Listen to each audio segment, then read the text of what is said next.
उन्होंने कहा कि इसको आप पढ़कर सुनाएं अपने अंदाज में। हालांकि जो उन्होंने कहानी भेजी है बहुत बार इसको मैंने सुना है, पढ़ा है, लेकिन फिर भी मैं आप लोगों को इसलिए सुनाना चाहता हूँ कि जब जब इस कहानी को मैं पढ़ता हूँ या सुनता हूँ या सुनाता हूँ तो ये क्राइम की वो स्टोरी है जिसको सुनाने में चेहरे पे एक मुस्कुराहट आती है। और मेरा दावा है कि जब आप में से बहुत सारे लोगों ने अगर नहीं सुनी होगी तो आप भी मुस्कुराएंगे।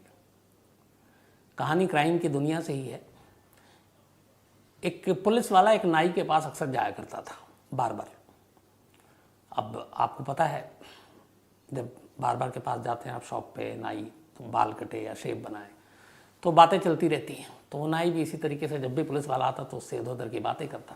आखिर में एक सवाल ज़रूर पूछता। वो पूछता कि ये बताओ साहब कि ये पुलिस वाले रस्सी को सांप कैसे बना देते हैं? एक मुहावरा है, तो कोई भी चीज़ नहीं हो उसको बहुत बड़ा कर दो। न्यूज़ चैनल पे भी फिट बैठता है वैसे ही। तो बार बार ये नाई उस थानेदार से पूछे कि साहब ये बताओ कि आप पुलिस वाले रस्सी को सांप कैसे बना देते हैं? थानेदार टालता रहा, कई बार बोर भी हुआ एक ही सवाल पर। फिर एक दिन उसे गुस्सा आ गया तो उसने कहा अच्छा तुझे अगली बार जब आऊँगा तब बताऊँगा कि पुलिस वाले रस्सी का सांप कैसे बनाते हैं। ये कहकर थानेदार चला गया। कुछ घंटे के बाद उस नाई की दुकान पे 2-4 पुलिस वाले आके धमक पड़ते हैं।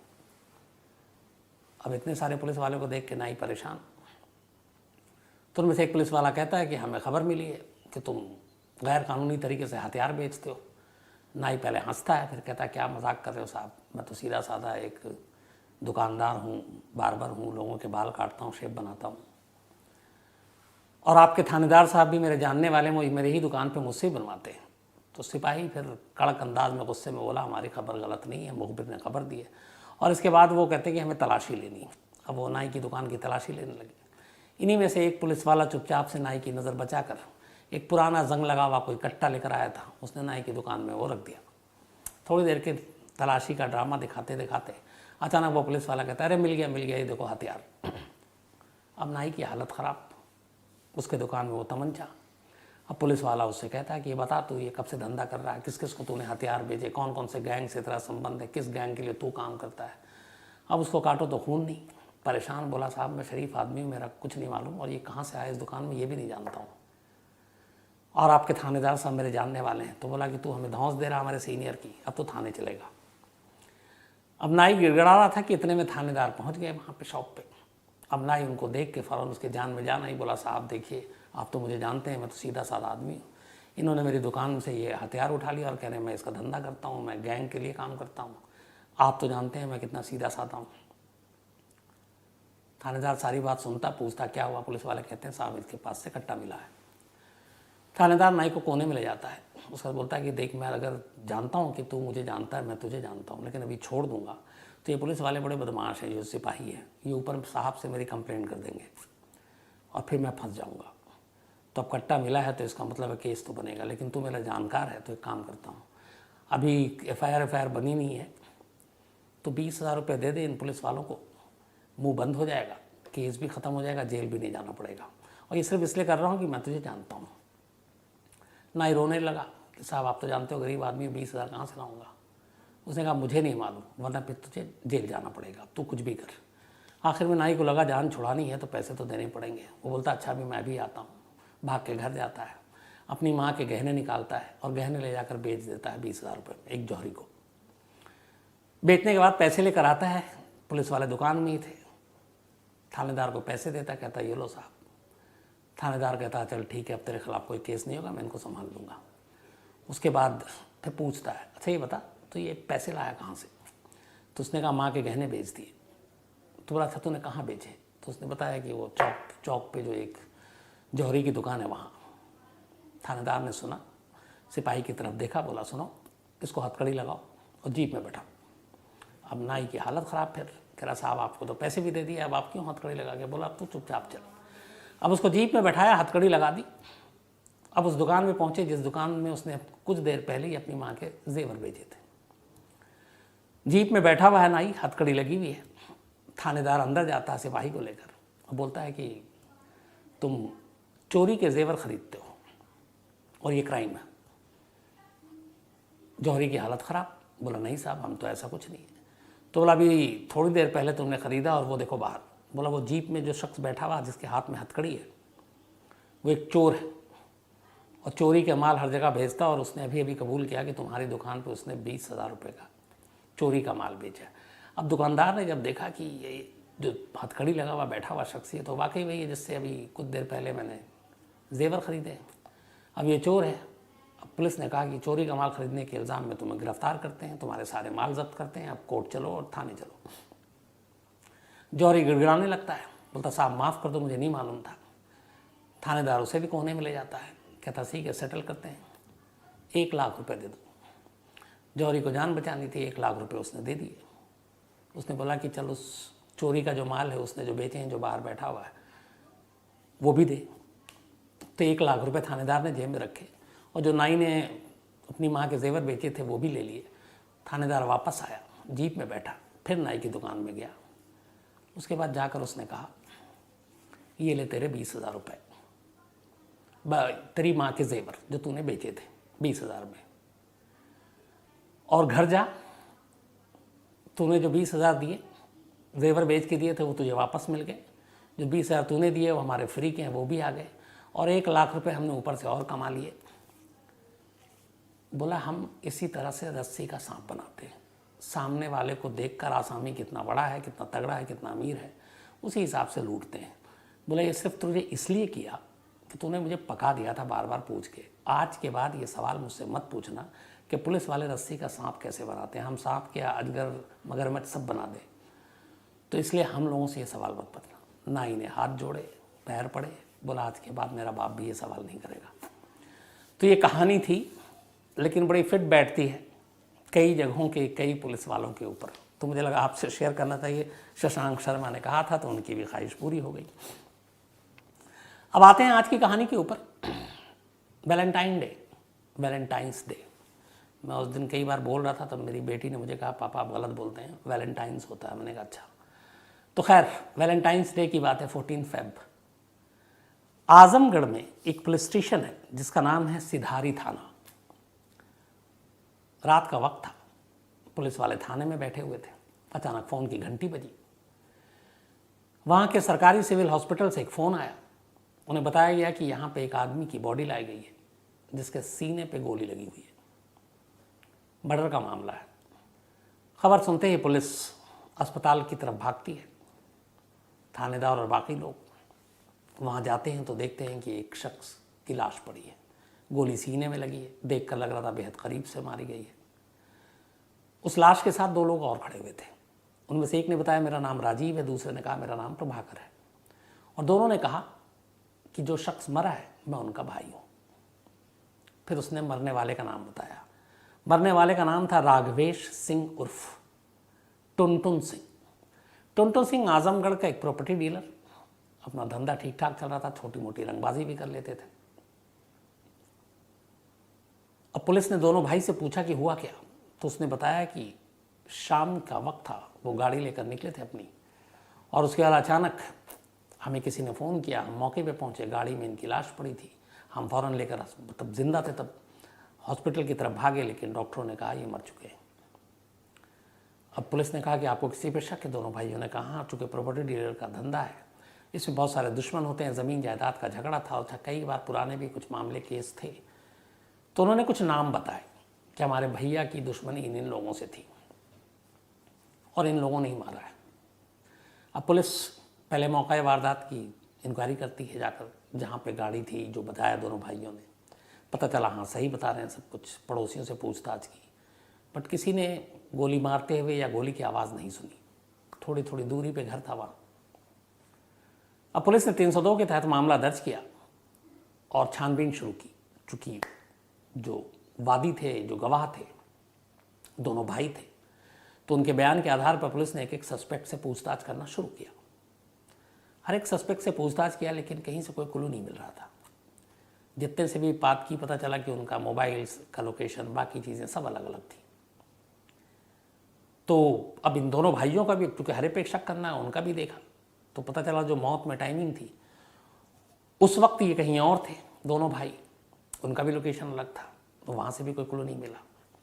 अब पुलिस परेशान अंधेरे में हाथ पैर मार रही है, तो कोई सुराग नहीं मिल रहा है। कातिल को ढूंढा जा रहा है। कई दिन बीत गए, हाथ खाली थे। अब पुलिस को कई जगह पे सीसीटीवी आजकल बड़ा इजी लगता है, तो वो भी ढूंढ रहे थे, कहीं मिल नहीं रहा। इत्तेफाक से एक बार, दो बार, तीन बार एक ही जगह को उन्होंने कई राउंड मारे, उन्हें कहीं सीसीटीवी नहीं मिला। एक उसी जगह पे उन्हें बाद में अचानक पता चला कि एक सीसीटीवी कैमरा लगा हुआ है। अब उन्होंने कहा इस सीसीटीवी कैमरे को ढूंढो और उसको लेकर आओ। सीसीटीवी कैमरा गए, लेकर आए। सीसीटीवी कैमरा को देखा गया। पुलिस कैमरा को जो फुटेज थे वो देखती रही। फुटेज खत्म हुआ। पुलिस ने कहा दोनों भाई को लेकर आओ। अब राजीव और प्रभाकर, टुनटुन सिंह जिनकी मौत हुई, उनके दोनों भाई, इन दोनों को पुलिस पकड़ कर लाई। बोले बेटा तुमने झूठ बोला, गुमराह किया पुलिस को, अब चलो अंदर, जेल जाने की तैयारी करो। अब दोनों घबरा गए। इधर बात फैल गई कि टुनटुन सिंह की कत्ल के इल्ज़ाम में उसी के दो सगे भाइयों को पकड़ा गया है, तो अब दोनों भाई ने कत्ल क्यों किया? अब ये सवाल, अभी सस्पेंस बना हुआ था, लेकिन असली कहानी अभी खुलनी बाकी थी। एक ऐसी कहानी जिसको बाद में जिसने भी सुना वही चौंका। एक ऐसी कहानी जिसमें पुलिस ने जिन दो लोगों को उठाया, जिन्हें लगा कि ये दोनों कातिल हैं, वो कुछ और निकले। एक ऐसी कहानी जो मकतूल है, जो मरा है, उसके बारे में जो पुलिस की थ्योरी और इन्वेस्टिगेशन थी, वो भी कुछ और निकल गई। तो कुल मिला के हर किरदार, हर कैरेक्टर एक रहस्यमयी और एक नया जवाब सामने दे रहा था, और पुलिस खुद परेशान हो रही थी कि हो क्या रहा है। दरअसल हुआ यह कि जब पुलिस ने सीसीटीवी कैमरे को खंगाला तो उसमें तस्वीरें दिखाई दी, और इत्तेफाक से उस कैमरे का एंगल बहुत सही जगह पर था। उस कैमरे ने यह दिखाया कि 14 फरवरी की रात एक गाड़ी उसी जगह पर जहां पे यह कत्ल हुआ आकर रुकी। इसके बाद वो गाड़ी सड़क किनारे वहीं खड़ी रह गई। कैमरा चालू है। काफी देर के बाद अचानक दिखता है वो गाड़ी दूरी पर है, कैमरा भी दूर पे है। ड्राइविंग सीट पे एक शख्स बैठा हुआ है, क्योंकि उसका कोहनी कभी हाथ बाहर आता, शीशा विंड स्क्रीन गिरा हुआ था शीशा, और लंबा ये रिकॉर्डिंग चल रहा है, लेकिन कार में बैठा हुआ शख्स कोई हरकत नहीं कर रहा है। बहुत देर के बाद, काफ़ी मिनटों के बाद अचानक ये होता है कि उस कार की ड्राइविंग सीट से एक हाथ बाहर निकलता है। जब वह हाथ बाहर निकलता है, जूम करके देखा गया तो उस हाथ में एक पिस्टल था। उसके बाद उस पिस्टल का मुंह आसमान की तरफ था। थोड़ी देर के बाद कैमरा कैप्चर करता है कि उस पिस्टल से एक चिंगारी से निकली। अमूमन जब फायर करते हैं या गोली चलती है तो मुंह से, पिस्टल के, रिवॉल्वर के, एक हल्की सी आग की चिंगारी जैसी निकलती है। जूम करके, रिवाइंड कर करके देखा गया तो पता चला कि वो हाथ बाहर निकला, आसमान की तरफ मुंह था, ट्रिगर दबा, और वो चिंगारी फायरिंग की थी, पहली गोली चली थी। लेकिन अभी ये समझ में नहीं आ रहा था कि आसमान की तरफ गोली चला के क्या करना है। आसपास में कोई ऐसी बिल्डिंग भी नहीं थी कि ऊपर को निशाना है, खुला था, कोई ऐसा ऊंची इमारत नहीं थी। इसके बाद फिर कैमरा कंटिन्यू रोल है सीसीटीवी का, लेकिन कार में कोई हरकत नहीं हो रही है। उसके कुछ मिनट के बाद फिर दिखता है कि गाड़ी के ड्राइविंग सीट पे तो कोई है, और उस गाड़ी से अभी तक कोई बाहर नहीं निकला है। लेकिन इस बार हाथ भी बाहर नहीं आता, पिस्टल भी बाहर नहीं आता।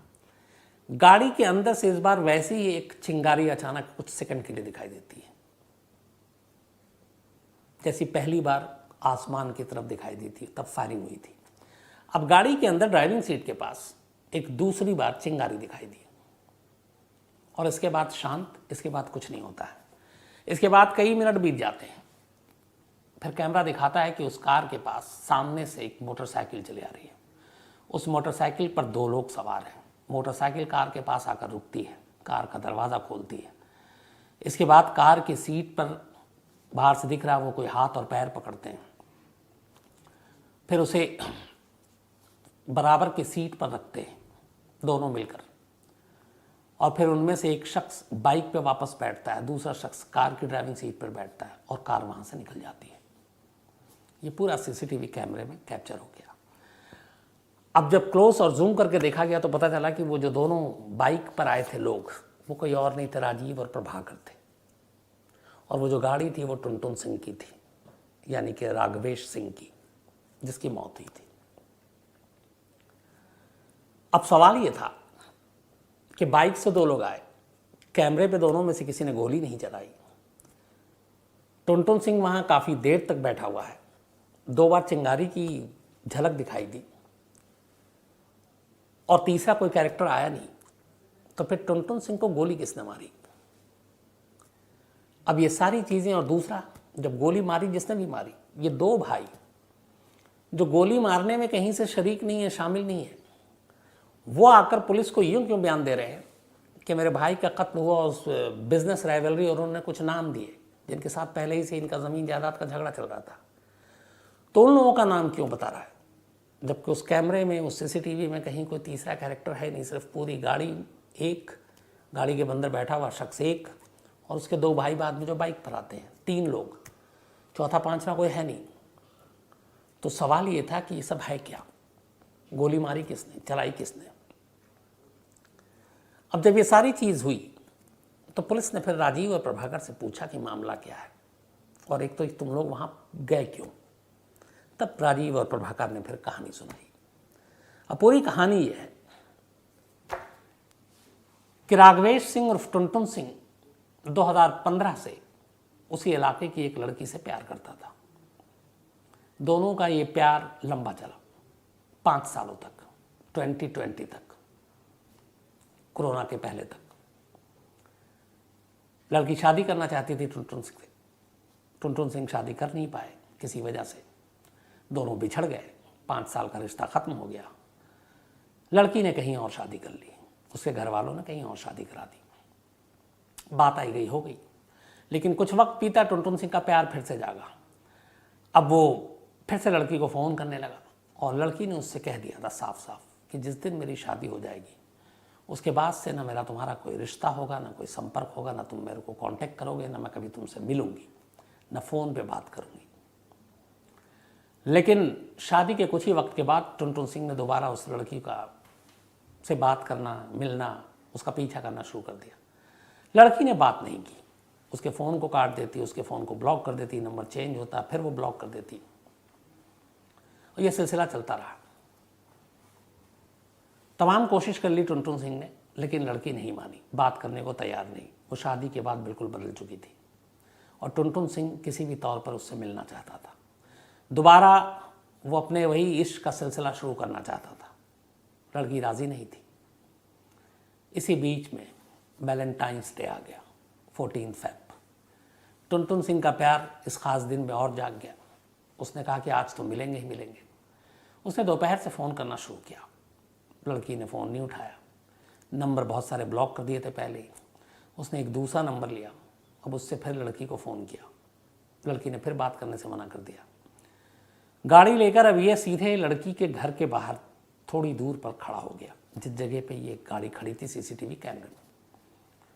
वहाँ जाने के बाद उसने फिर लड़की को धमकी दी कि मैं सबको बता दूंगा कि हमारा तुम्हारा कभी क्या रिश्ता रहा है। लड़की फिर भी नहीं मानी।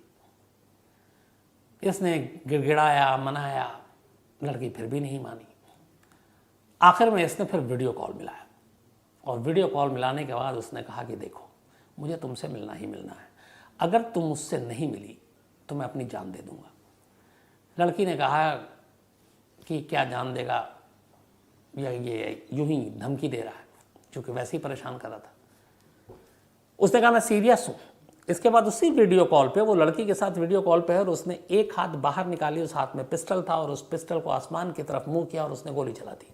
जो कैमरे में कैद हुआ और जो चिंगारी निकली थी, वो पहली गोली उसने चलाई थी। उसने कहा देखो, इसमें बुलेट है, मैं हवा में बात नहीं कर रहा हूँ, ये पहली गोली तुमको दिखा रहा हूँ कि ये असली रिवॉल्वर है, दूसरी गोली मैं अपने आप को मारूंगा। लड़की अब भी मानने को तैयार नहीं थी। उसे लगा कि ये यूं ही उसको बरगला रहा है या धमका रहा है। कुछ देर उसने और मनाया, लड़की अपनी जिद पे अड़ी रही। इसके बाद उसने कहा ठीक है, देखो। लाइव वीडियो कॉल पे उसने दूसरी बार उस पिस्टल का मुंह अपने सीने की तरफ किया, दिखाया, और दिखाते हुए भी बात की कि देखो मान जाओ, मुझसे मिल लो, वरना मैं गोली मार लूँगा अपने आप को। लड़की फिर भी नहीं पिघली। काफ़ी देर जब हो गया, उसे लगा कि ये नहीं मानेगी, ट्रिगर दब गया और उसने खुद को गोली मार ली। जब गोली लगी और गोली चली, लड़की ने वीडियो कॉल पे देखा, उसके बाद फ़ोन छटक कर गिर गया नीचे। लड़की बदहवास हो गई, उसे लगा ये क्या है। दोनों भाइयों को जानती थी। उसने इनमें से एक राजीव को फ़ोन किया फ़ौरन उसी वक्त, वीडियो कॉल जब नीचे कट गया। उसने कहा तुम्हारे भाई ने ऐसे ऐसे खुद को गोली मार ली है, फ़ौरन जाओ वहाँ पर। ये सुनते ही दोनों भाई बदहवास बाइक पर उस जगह पहुँचते हैं। कार खड़ी भी थी, दोनों कैप्चर भी हो जाते हैं। भाई को ड्राइविंग सीट से उधर रखते हैं, लेकर हॉस्पिटल भागते हैं। अब यहाँ तक कहानी ठीक थी। इन्होंने कत्ल भी नहीं किया, बेकसूर थे। लड़की ने भी ये बताया कि वीडियो कॉल पे खुद उसने गोली मारते हुए देखा है। लड़की भी एक गवाह हो सकती थी और अब बनी। लेकिन इन दोनों भाइयों को अचानक दिमाग में कुछ और ही आ गया। हॉस्पिटल जाने के बाद इन्होंने लगा कि क्या करें, अब ये बताएं कि ये सुसाइड है या क्या है। तो उन्होंने एक नई कहानी कर दी। उन्होंने कहा काम करते हैं, भाई तो गया, एक तीर से दो शिकार करते हैं। भाई का प्रॉपर्टी डीलिंग का धंधा है, कुछ ज़मीन इधर उधर कब्जे में है। भाई की इस मौत का सारा इल्ज़ाम उन्हीं पर रख देते हैं, पुलिस उन्हें पकड़ लेगी, हमारा रास्ता साफ हो जाएगा, धंधा भी मिल जाएगा, प्रॉपर्टी भी मिल जाएगी, तो एक तीर से दो शिकार हो जाएगा। और इसलिए इन्होंने पुलिस में जाकर झूठा बयान लिखा कि मेरे भाइयों को दुश्मनी की वजह से गोली मारी गई है। लेकिन उस सीसीटीवी कैमरे ने पूरी कहानी खोल दी। अब कहानी इस मोड़ पे आके खड़ी हो गई कि एक शख्स को गोली मारी गई, लेकिन वो खुदकुशी निकला। दो लोगों को पुलिस ने पकड़ा, लेकिन वो कातिल नहीं थे। जो चश्मदीद जिसने कत्ल होते हुए देखा, उसका कोई रोल नहीं है इसमें, क्योंकि आप उसके खिलाफ कोई धारा या कोई सेक्शन नहीं लगा सकते, क्योंकि एक लड़की है और उसको तंग कर रहे हो, आप धमकी दे रहे हो। तो अगर कोई रिवॉल्वर लेकर धमकी दे कि तुम आओ, मिलो, मुझसे प्यार करो, नहीं तो मैं जान दे दूंगा, तो ये कहीं का इंसाफ भी नहीं है। तो हर चीज़ खाली। अब पुलिस केस क्या करे, लेकिन करना है। तो फिर पुलिस ने कहा कि राजीव और प्रभाकर दोनों भाइयों ने तुमने जो उलझाया और हमें इतना दौड़ाया, पहले ही बता देते सुसाइड है, तो शायद इतनी मेहनत ना करनी पड़ती। तो उन्होंने डिस्ट्रक्शंस ऑफ एविडेंस, सबूत मिटाना, सबूत के साथ छेड़छाड़, झूठा बयान देना का मुकदमा दर्ज कर दोनों भाइयों को गिरफ्तार कर लिया। हालांकि बहुत संगीन धाराएं नहीं हैं शायद, तो वो छूट भी जाएंगे। लेकिन ये वो कहानी थी जिसमें कत्ल नहीं हुआ, चश्मदीद जो थे वो कातिल नहीं थे, और हर चीज़ जो पुलिस तफ्तीश कर रही थी वो उल्टा निकल रहा था। तो ये थी कहानी आज की। अब कहानी ख़त्म करूँ उससे पहले सिलसिला, आज अकृषा चौधरी जी झुंझुनू से हैं, इनका जन्मदिन है। हैप्पी बर्थडे अकृषा चौधरी साहब। इसके अलावा शशांक शर्मा की आपको मैंने शुरू में कहानी सुनाई दी, कैसी लगी थी आप लोगों की कहानी, अपनी राय ज़रूर दीजिएगा। क्राइम तक फैमिली मेंबर एक आदिति जैन, पूरी क्राइम तक फैमिली की तरफ से, हमारी टीम की तरफ से आदिति बहुत बहुत बधाई तुमको। चार्टर्ड अकाउंटेंट सीए बन गई हैं आदिति, और आदिति ने बड़ा एक अच्छा इमोशनल सा मेल लिखा है। बहुत मेहनत की, बहुत पढ़ाई की। और इनकी माँ पूनम जैन मम्मी, तो उनकी proudest daughter of Poonam Jain, इन्होंने लिख के भेजा है। खुशी होती है जब बच्चे कुछ बनते हैं और माँ बाप से पूछिए आप उनको कितनी खुशी होती है। तो हर बच्चों की कामयाबी में माँ बाप का बहुत बड़ा हाथ होता है, इसे हमें कभी भूलना नहीं चाहिए। और जब हम तरक्की के रास्ते पे चल रहे हों, नाम शोहरत दौलत कमाते हैं, तो कभी उन माँ बाप की तरफ बेरुखी से नहीं देखना चाहिए, ना उनको भूलना चाहिए, बल्कि उनको जितनी खुशियाँ दे सके देनी चाहिए।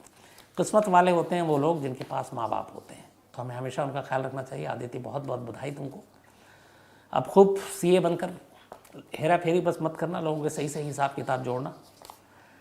आमिर हुसैन खान हैं, अपूर्वा श्रीवास्तव हैं, 2 स्टोरी की फरमाइश की है। कौशल बाथम है और सस्पेंस हॉरर इस टाइप की कहानी सुनना चाहते हैं।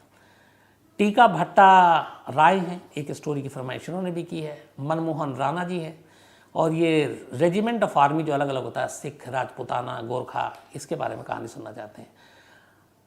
इसके अलावा अफसर खान हैं, डॉक्टर आनंद हैं यूएसए से, और इनका कहना है कि इन्होंने मेल भी भेजा, एक लिंक नहीं देख पाया लेकिन आप लोगों के लिए, कि इनका कहना बहुत सारे ऐसे लोग हैं जो इलीगल तरीके से यूएस में घुसने की कोशिश करते हैं हमारे हिंदुस्तानी, और मारे जाते हैं।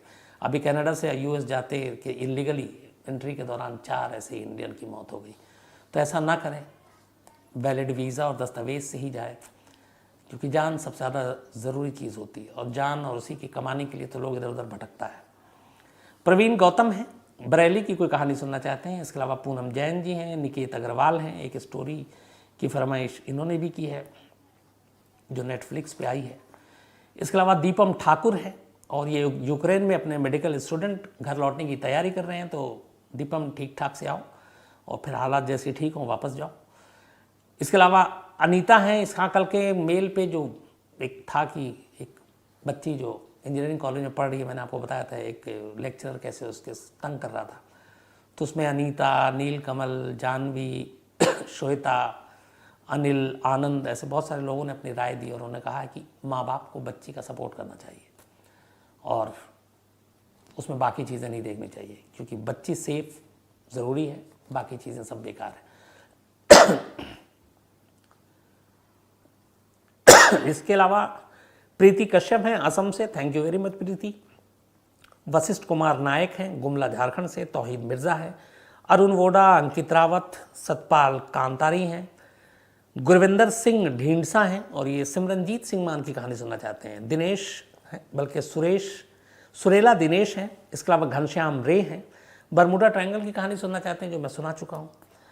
हरमनजोत सिंह जी हैं पंजाब से। इसके अलावा रंजीत सिंह सिद्धू हैं और एक और फैमिली मेम्बर उन्होंने लिखा, आपको बहुत पहले कहानी सुनाई थी एक रिजवानुर रहमान की, लक्स कोजी की बेटी के साथ जो प्यार हुआ, फिर शादी की, फिर रेलवे ट्रैक पे लाश मिली, सीबीआई ने जांच की, कुछ नहीं हुआ। जिस लड़की की वजह से रिजवान की जान गई थी, उन्होंने मेल लिखा कि अभी शायद 3 या 4 दिन पहले उस लड़की की शादी हो गई। तो ये भी एक जिंदगी है, उसने भी बहुत कुछ झेला उस लड़की ने। तो ये थी पूरी कहानी आज की। बल्कि एक अंशिका ने एक मेल भेजा है, वो भी आपको बता। अंशिका ने मेल भेजा है, ये कहीं अभी पढ़ाई कर रही है, 18 ईयर ओल्ड है। कहती एक दिन घूम रही थी, 4 लड़कियां मिली, उन्होंने नंबर मांगा, फिर उसके बाद कहा हम तुम्हारी नौकरी लगाएंगे, फिर फ़ोन करना शुरू कर दिया। बाद में ऐसा इनको लगता है कि ये लड़कियां फ्रॉड है। तो ये बड़ी छोटी सी चीज़, अनजान लोग किसी की यूँ सड़क चलते नौकरी नहीं लगाते हैं अंशिका, पहले तो ये ध्यान रखना चाहिए। और दूसरा, जब भी ऐसी चीज़ हो अपने पेरेंट्स से ज़रूर उसको शेयर करना चाहिए और आँख बंद करके भरोसा नहीं करना चाहिए। और आप तो अभी 18 हो, तो कौन से डिपार्टमेंट में कहाँ नौकरी, कैसे नौकरी करनी है, आप उसके लिए इंटाइटल हो, आप एलिजिबल हो कि नहीं हो। तो ये बहुत सारी चीज़ें हैं, हवा में सड़क पर चलते हुए कोई नौकरी नहीं देता है। तो हमेशा इसको लेके शक की निगाह से देखना चाहिए। और सबसे ज़रूरी है जिनको एक्सपीरियंस है, आपके पेरेंट्स, उनसे ज़रूर शेयर करें, उनसे कोई चीज़ ना छुपाएं, तो हमेशा आप लोग सेफ रहेंगे। तो आज कहानी में इतना ही। अब आपसे मुलाकात होगी कल रात 9 बजे किसी नई कहानी के साथ। तब तक अपना ख्याल रखिएगा। Thank you very much.